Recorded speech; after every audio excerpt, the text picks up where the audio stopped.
Assalomu alaykum bizni kuzatib kelayotgan xalqimiz, odamlar, aziz obunachilarim. Chin ko'ngildan rozi bo'lib, Alloh yo'lida ihson qilguvchilar bo'lsa, ekranda turgan karta raqam mening karta raqamim. Shu karta raqamimga pul tashlab beringlar.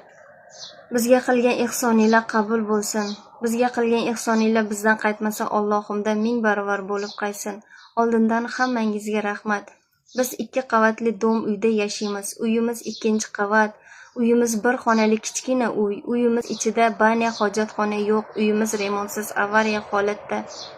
Biz bu uyda 3 kishi yashaymiz. Onam, 7 yoshli qiz farzandim va men. Onajonimning ikkala ko'zi ham umuman hech narsani ko'rmaydi. Ko'z kasali kuchli glavkoma. Onam 1-guruh nogironi. Onamning qo'shimcha kasalliklari ham bor. 7 yoshli qiz farzandimning boshida cherepnoy davlinasi bor. Hamma tishlari qurtlagan, ichida gijjasi bor, sudurgasi bor sabab qizim 2 marta sudurga berib reanimatsiyaga, banisaga og'ir ahvolda tushib qoldi. Hozirda o'zimni ham sog'ligim yaxshi emas. Bo'ynimda, belimda grijam bor. Biz bu kasalliklarimizni vaqtida davolata olmayapmiz puldan mablag'imiz yo'qligi uchun. Nogironligi bor onajonim bilan bunday uyda yashash sharoitimiz kundan kun og'irlashib boryapti. Bizga yordam beradigan yaqin insonimiz hech kimimiz yo'q. Biz bu yerda kambag'al bir yolg'iz oilamiz. Men Qozog'iston fuqarosiga turmushga chiqqandim. Ayrim sabablarga ko'ra turmushim buzildi.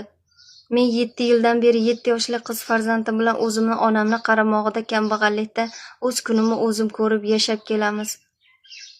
Zaksim ajrim bo'lmagani uchun men qizimga bola puli ham, moddiy yordam puli ham ololmayapman. Men yolg'iz ayolman, onam yolg'iz ayol, lekin bizga hech qanday yordamlar ko'rsatilmayapti. Onam 1-guruh nogironi. Onamga ham qo'shimcha yordamlar berilmayapti. Hozirda onamni 1-guruh nogironlik pensiya pulidan boshqa pul daromadimiz yo'q. Bu yerda tuman hokimligi hokim qatorida bizga yordam bermayapti. Oltiog'il mahalla raisi Dadajonov Ma'rif aka biz bilan dushmanchasiga necha yillardan beri qaslashib keladi. Bu bizni dushmanimiz. Bizga beriladigan pullarni ham bizdan yaxshi yashaydiganlarga yoki o'zini jiyanlariga berib yuboryapti. Bizni nomimizdan yozuv chizuv qilib, qalbak hujjatlari to'g'rilab, bizni nomimizdan qo'l qo'yib, bizga kelgan pullarni ham o'zini nomiga rasmiylashtirib olyapti. Men Vazirlar Mahkamasi, Ijtimoiy himoya milliy agentligiga bordim. Prezident virtual xalq qabulxonasiga bordim, Vazirlar Mahkamasiga bordim. Yordam so'rab bormagan joyim, kirmagan eshigim qolmadi. Hammasi bizni ishimizni shu Oltiog'il mahalla raisini qo'liga topshirib qo'yapti. Axir bu Oltiog'il mahalla raisi bizni dushmanimiz.